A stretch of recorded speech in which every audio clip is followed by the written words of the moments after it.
Hello dear student. आज की इस क्लास में हम लोग देखेंगे डीएनए रेप्लिकेशन के बारे में। ठीक है, तो डीएनए रेप्लिकेशन के बारे में देखेंगे तो आपको पता होना चाहिए डीएनए रेप्लिकेशन होता क्या है। रेप्लिकेशन को अपन इस तरह से समझ सकते हैं, रेप्लिकेट। रेप्लिकेट को और क्या बोल सकते हैं, कॉपी।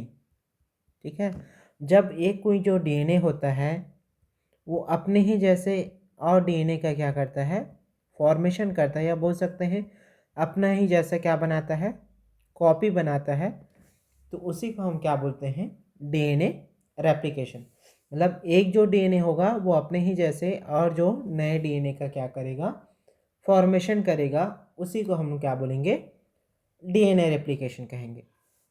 ठीक है, एक डीएनए अपने जैसे नए डीएनए का फॉर्मेशन करेगा, उसी को बोलेंगे डीएनए रेप्लिकेशन। ठीक है, अब डीएनए रेप्लिकेशन होता कब है, कौन से फेज में होता है। ठीक है, तो याद रखना ये सेल डिवीज़न के एस फेज में होता है। ठीक है, कौन से फेज में होगा, एस फेज में होगा। ठीक है, हम लोगों ने पढ़ा है G1, एस, G2 और उसके बाद एम। ये 3 फेज होते हैं, 4 फेज होते हैं। 4 में से जो ये वाला फेज है, एस फेज, इसी फेज में क्या होता है, डीएनए का रेप्लिकेशन होता है। ठीक है, आप डीएनए रेप्लिकेशन जो है अलग अलग समय ले सकता है। ठीक है, अगर जैसे कोई प्रोकैरियोटिक सेल है, अगर कोई प्रोकैरियोटिक सेल है, ठीक है, तो उसमें फ्यू मिनट्स लग सकते हैं, कुछ समय में उसमें डीएनए रेप्लिकेशन हो सकता है। और अगर कोई यूकैरियोटिक सेल है, ठीक है, तो इसमें फ्यू आवर्स लग सकता है। मतलब ये टाइम क्या करता है, वेरी करता है अलग अलग में। ठीक है, प्रोकैरियोटिक सेल में कुछ मिनट में हो जाएगा और यूकैरियोटिक सेल में जो है कुछ आवर्स लग सकते हैं। ठीक है, तो ये हो गया डीएनए रेप्लिकेशन का बेसिक जानकारी, क्या क्या था। ठीक है, रेप्लिकेशन मतलब रेप्लिकेट करना, मतलब अपने जैसे एक और कॉपी बनाना। ठीक है, कौन से फेज में होता है, तो सेल डिवीज़न के इस फेज में होता है डीएनए रेप्लिकेशन। ठीक है, प्रोकैरियोटिक सेल में फ्यू मिनट्स के लिए होता है और यूकैरियोटिक सेल में फ्यू आवर्स के लिए होता है। अब इसके मॉडल्स कि एक्चुअल में ये अपने आप को रेप्लिकेट कैसे करता है। ठीक है, मॉडल को देखेंगे कि एक्चुअल में डीएनए अपने आप को रेप्लिकेट किस तरह से करता है। ठीक है, तो डीएनए रेप्लिकेशन के 3 मॉडल हैं। ठीक है, 3 मॉडल के बारे में पढ़ेंगे। पहला मॉडल है डिस्पर्सिव मॉडल।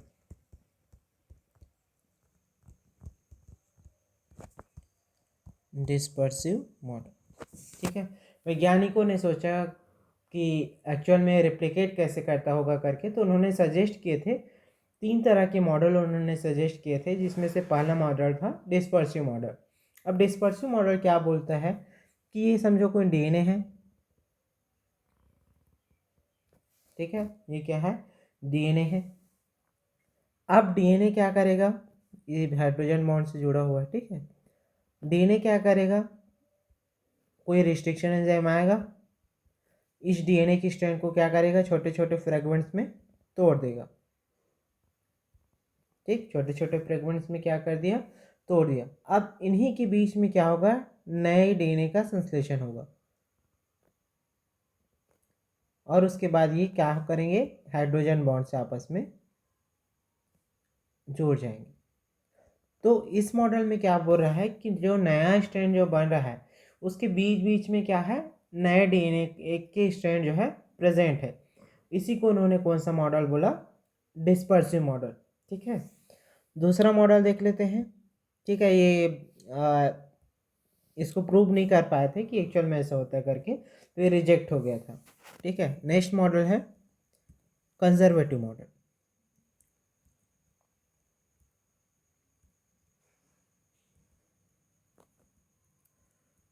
कंजर्वेटिव मॉडल, अब कंजर्वेटिव मॉडल, कंजर्व करना मतलब क्या समझते हो, उसको संजो के रखना, संरक्षित करके रखना। तो कंजर्वेटिव मॉडल क्या बोलता था कि एक स्ट्रैंड है, डीएनए के स्ट्रैंड है। ठीक है, जो हाइड्रोजन बॉन्ड से क्या है, एक दूसरे से जुड़ा हुआ है। ये एक दूसरे से अलग होते हैं, ये अलग हो गया। ठीक है, और क्या करते हैं, नया जो है डीएनए का क्या करते हैं, सिंथेसिस करते हैं।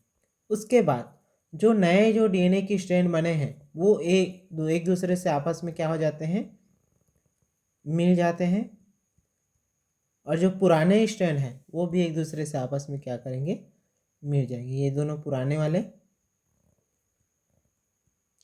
तो नया स्ट्रैंड नए के साथ रहता है, न्यू स्ट्रैंड के साथ, और पुराना वाला जो है पुराने वाले के साथ।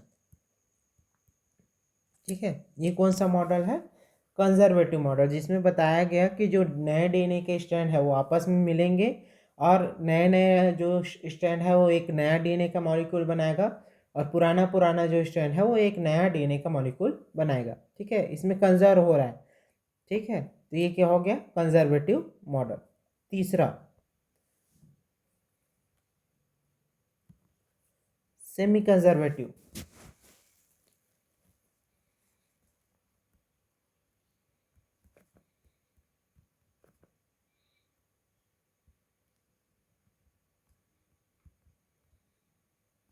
ठीक है, ये जो मॉडल है मोस्ट एक्सेप्टेड है, याद रखना। ठीक है, मतलब डीएनए इसी के थ्रू क्या करता है, रेप्लिकेट करता है। ठीक है, इसको किसने बोला था कि डीएनए सेमी कंजर्वेटिव मोड से रेप्लिकेट करता है, तो इसके लिए याद रखना, proposed by Watson and Crick. आप सबको पता है वाटसन एंड क्रिक ने डीएनए डबल हेलिक्स मॉडल दिया था। तो उसी समय उनसे पूछ दिया गया था कि बताओ डीएनए कैसे रेप्लिकेट करता है।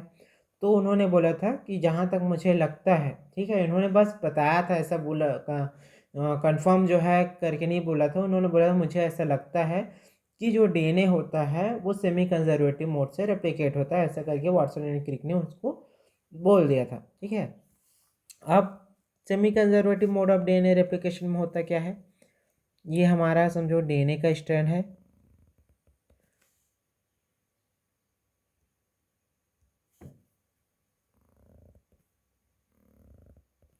ये आपस में क्या किए हैं, हाइड्रोजन बॉन्ड से जुड़ा हुआ है। ठीक है, ये दोनों एक दूसरे से अलग होंगे, अलग हो गए। अलग होने के बाद एक नया डीएनए का सिंथेसिस होगा, ये समझो नया डीएनए का सिंथेसिस हो गया। अब इनके बीच में क्या होगा, इन्हीं के बीच में ही क्या होगा, हाइड्रोजन बॉन्डिंग होगा।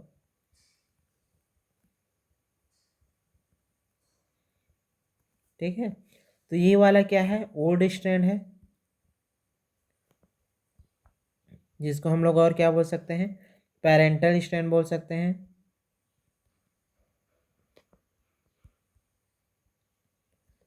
ठीक है, और ये वाला क्या है, न्यू स्ट्रैंड है।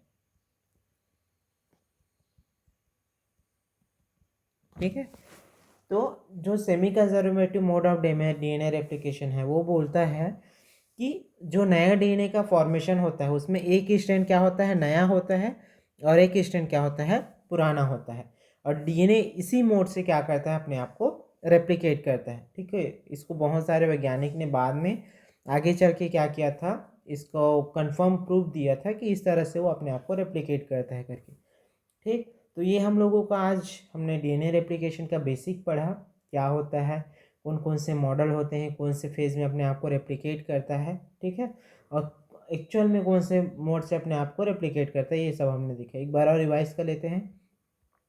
डीएनए रेप्लिकेशन क्या होता है, तो जब डीएनए अपने ही जैसे एक और कॉपी बनाता है तो उसको अपन क्या बोलते हैं, डीएनए रेप्लिकेशन कहते हैं। सेल डिवीज़न के एस फेज़ में क्या होता है, डीएनए रेप्लिकेशन होता है।